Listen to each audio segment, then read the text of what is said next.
Hi everyone, my name's Ruin, or Aowen, and today I'll be making MapPad proud and dropping my first FNAF theory. I've been a FNAF fan since the start and a fan of game theory for 9.5 years, which means over the years I've developed a ton of theories. Some stronger than the others. This is one of my strongest, or at least part of it is. Now initially we were going to be joined by JokerNoob for this, but unfortunately he didn't have the time to film for this, so I will be presenting his theory as part of this video. Do check out his fan game on GameJolt though.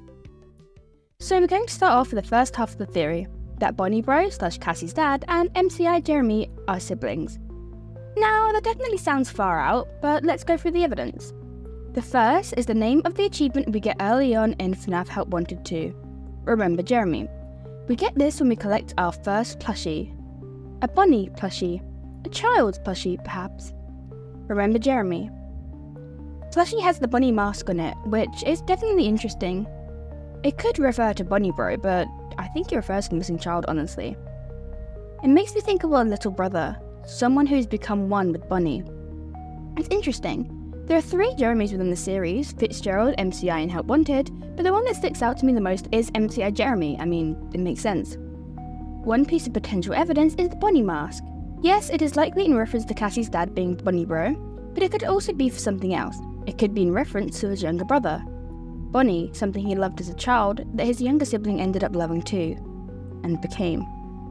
It would also make sense that Jeremy was lured to Golden Bonnie despite the fact both he and Gabriel could have had better judgment together. It's a golden version of his favourite and his brother's favourite, so of course he'll go for it. The next piece of evidence is kind of tragic. In Help Wanted 2's Princess Quest, we reach a stage where we light up the 5 graves in order of deaths. There's 2 conclusions I can bring to this. Either the princess is possessed and trying to tell us something, or maybe he knew. Maybe he was there. The Bonnie mask is only revealed when the deaths are lit in the correct order. It's not just who he is, it's who his brother became as well. It would kind of give motivation for him to be working at Freddy's Pizzaplex. Even with Time to Heal, seeing a kid murdered like that, especially when you took part in 83, it's not going to have you jumping at the opportunity to work at a Freddy's again. But maybe that's why he's working there. He saw his friend's brother die. He saw his little brother taken, or at least heard of it. And he's not going to let it happen again. Maybe that's what brings him here. Newspapers show people are going missing. You see a rabbit lady, someone luring the kids. So you follow. And you see the golden rabbit. And then you're one of them. One thing I found interesting is that we get Remember Jeremy pretty early on. It's obviously quite a prominent memory if it's breaking through the programming. Interestingly enough, it shows up in Help Wanted 1 as well. Everyone kind of assumed this was Jeremy that lost his face to the paper shredder, but maybe that's just not true. Maybe it's the Jeremy sibling. It works in a tragic narrative sense too. Think, you did all this work to stop a rabbit from luring kids away again, yet you became the rabbit and you are luring your own child, Cassidy. To further this theory, it would also make sense why Cassie is named the way she is. It's not really a common name anymore, but maybe Cassidy, when alive, was a friend of MCI Jeremy, or even a friend of Bonnie Bro himself.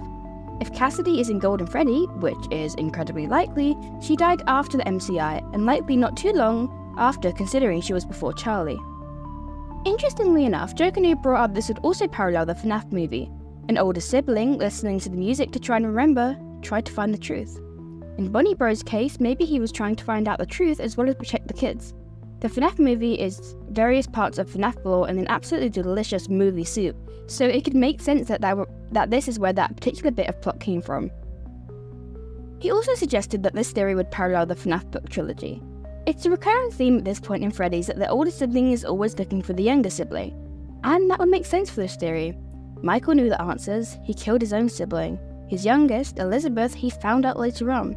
Could make sense that it's someone else's turn to look. So, what else? Is that it? Now, we're going to address JokerNoob's theory, which I'll explain to the best of my ability. It's that of Jeremy Fitzgerald, Jeremy from Help Wanted and the protagonist from Help Wanted 2, likely Jeremy again, all being the same person. This theory came up in discussion when I was mentioning the idea of them all being related. JokerNoob's theory is that Jeremy Fitzgerald worked in FNAF 2, then in Help Wanted, then in Help Wanted 2. It would make sense alongside my theory anyway. Cassie's dad is hopping jobs to find the truth and then loses his face and is uploaded to the console. Then his consciousness affects Help Wanted as well. Remember Jeremy, remember Jeremy. Remember why you are here. Remember what happened to you. Remember what happened to him. Alternatively, it could have been his last thought before death. Resist glitch trap. Don't let him take over you. Remember what he did. Remember Jeremy. Something else JokerNoob knows is that only by collecting the 5 plushies do you unlock the secret ending of crushing glitch trap and assembling them together, lighting the graves. This would make sense if it's Jeremy Fitzgerald. He's recovering his memories, confronting the truth, facing it, and the only way that he can defeat glitch trap is by doing so.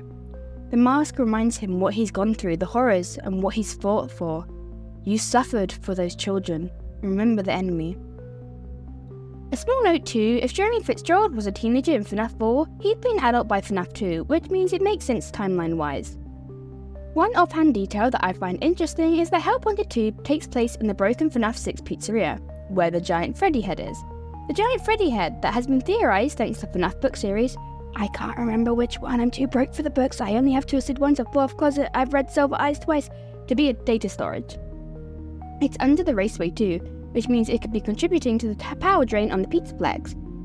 But that's a whole different theory. Let's come back to this evidence, the collection of memories in Help Wanted 2. Pieces scattered throughout time, broken like Jeremy's head is broken in Help Wanted. He's putting himself back together and remembering. So my original theory is an alternate one to this, that they're all related. The Jeremys, Cassie, Bonnie Bro.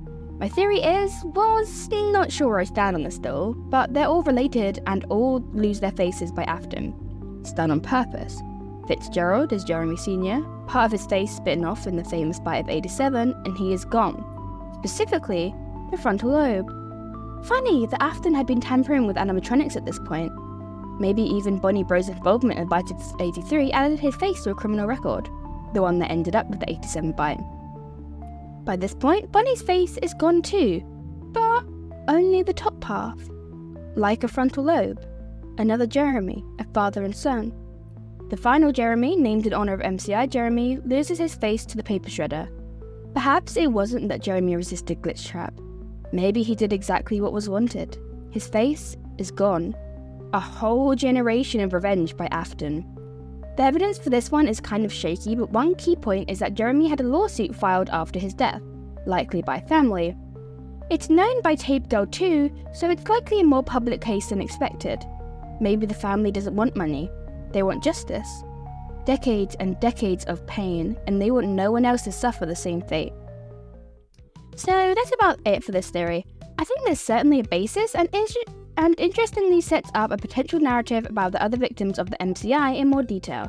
I think we're going to see a lot of events in pixelated person for this new FNAF game coming this August, which could also leave clues for other narratives, i.e. we might be seeing families of MCI and be able to match up colours and lore to existing or future characters, blah blah blah.